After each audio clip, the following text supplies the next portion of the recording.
Apakah setiap keburukan yang menimpa adalah karena dosa kita? Kemudian bagaimana menyikapinya? Yang kita nasihatkan kepada diri saya dan antum semuanya, hendaknya senantiasa berhusnudzon kepada siapa? Allah. Itu yang paling penting. Menimpa kita musibah, menimpa kita kesempitan, entah menimpa kita, menimpa anak-anak kita, jangan sampai kita suudzon kepada siapa? Allah Jalla wa'ala. Ya Allah, kenapa anak saya sakit? Apa dosa anak saya? Anak kecil tidak ada dosa. Ya atau tidak?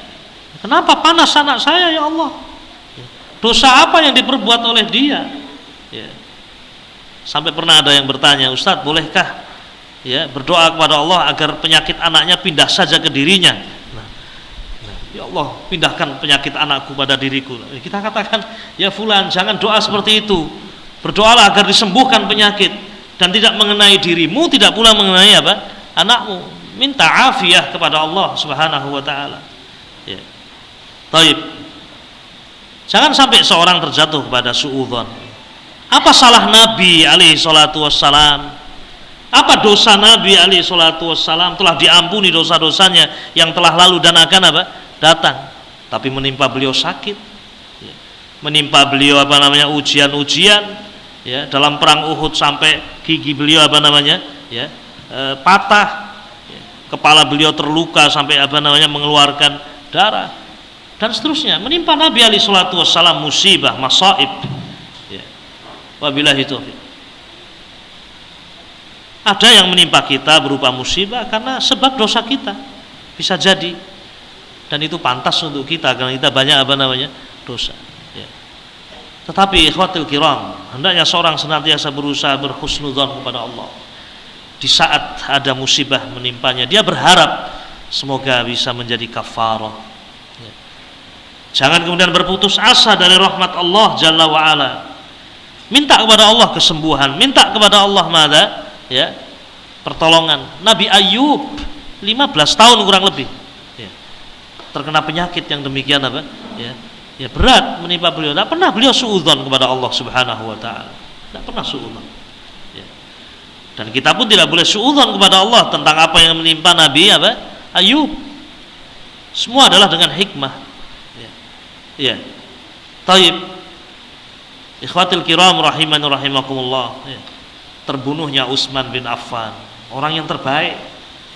Musibah menimpa apa? Beliau, bukan hanya beliau, kepada umat ini juga. Ya. Namun di antara hikmahnya, ya, setelah kejadian itu para ulama semakin gigih di dalam menanyakan apa namanya? Sanad. Dari mana riwayat ini? Dari mana ya kamu mendapatkan hadis ini? Ya. Seperti dikatakan oleh Ibnu Sirin, kanu la yas'aluna an-nas 'anil isnad. Dulu manusia tidak bertanya tentang sanad. Ya, di zaman Abu Bakar atau di zaman Rasul orang tidak bertanya tentang apa? Sanad. Langsung mengambil ilmu dari siapa? Rasul. Falamma waqa'atil fitnah, namun ketika terjadi fitnah terbunuhnya Utsman bin Affan, iya, satu sisi adalah apa? Musibah. Namun ada hikmah yang besar di balik itu. Di antara hikmah besar, ya, yas'aluna 'anil isnad, mereka bertanya tentang apa? Sanad. Sammu lana rijalakum, sebutkan siapa rawi-rawi yang meriwayatkan hadis ini. Ya. Sehingga ikhwatul kiram, ketika ada pertanyaan ini, apakah setiap keburukan yang menimpa adalah karena dosa kita? Ya. Taib, kita memang banyak dosa, maka berharap apa yang menimpa kita menjadi kafarah. Ya, namun jangan bersuudzon kepada Allah Subhanahu wa taala. Ya. Kita berhusnudzon kepada Allah. Doa kepada Allah agar disembuhkan dari penyakit. Doa kepada Allah Azza wa Jalla agar apa namanya? Ya, mendapatkan afiat. Kemudian bagaimana menyikapinya? Menyikapinya isbiru, sabar. Ya. Wa basyiris sabirin. Berilah kabar gembira kepada orang-orang yang apa? Sabar. Ya, selalu mengambil hikmah dari apa yang menimpa ya seseorang. Nah.